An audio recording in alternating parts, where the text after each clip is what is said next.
Hello everybody, and welcome back to How to Build a B-1Bomber. I am working on my bypasses. And what me and Dad did is we took a 2x8 and we cut a bunch of round circles. We drilled a hole through the middle of them and bolted them all together on a piece of all thread. Then Dad put them on his lathe and we got the shape we needed. We called Tam Jets and told him we had them P200s and asked him what size the end bell was for our double wall stainless steel tube, and he told me 3 3/4, so that's the size that is, and that'll slip right in right over the top of our bypass.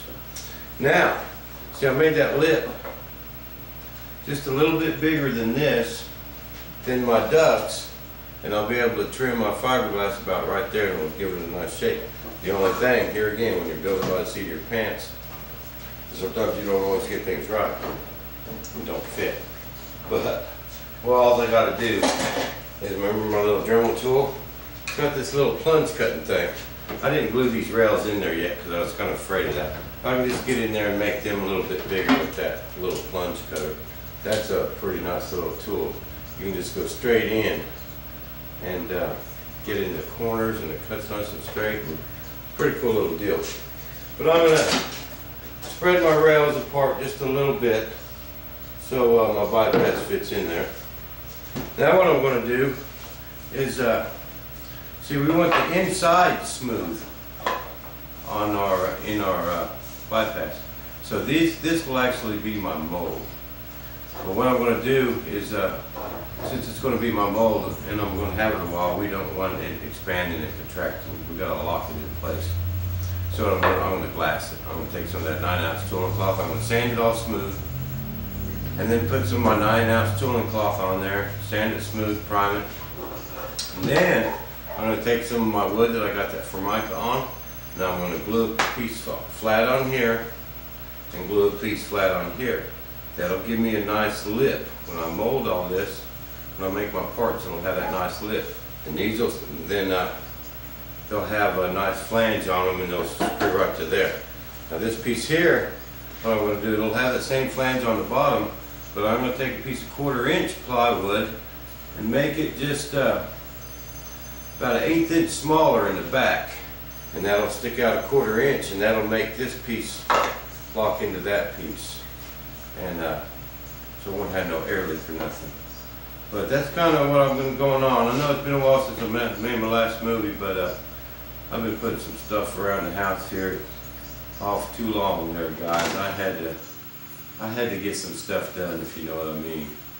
We all got to take care of the house, and I had some other stuff going on, but we got it all taken care of, and we're ready to get back to work. And once I get this glassed and primed, and I'm ready to glue my pieces on, I'll make another movie. But it's Memorial Weekend, and I ain't doing nothing but hanging out here in the shop. And I'm going to get my bypass done so I can get these nacelles down and out of the way. But that's my plan. And as long as we can keep this wood from expanding and contracting, this mold will last a long time. But boy, you can't just sand it and prime it, because it'll just keep growing and shrinking and growing and shrinking. And we gotta lock it in place. The fiberglass should do that. But that's going to be my bypass, people. And I need 4 of them, so we're trucking on. But that's about all I got for you this week. And we're getting closer to laying up the fuselage, I can tell you that. We got some engineers, we got some other people, we got quite a few people working on our center section to make sure that's nice and tough, because we don't want that coming apart in the air. We want to make sure that center section, that pivot, is all, you got to be able to use that whole thing for like a car ramp. I mean, it's got to be that strong, or all this is going in the ground. And we sure don't want that happening, so we're going to get that taken care of. And you people out there know who I'm talking about. No, we're working on it, and we're going to get it figured out. But other than that, that's all I got, people. And we're trucking on. Slowly but surely. Remember, you got to take little chunks at a time. Otherwise, you're just too overwhelmed. So that's what we're doing. That's where I'm at. And we will see you guys in the shop.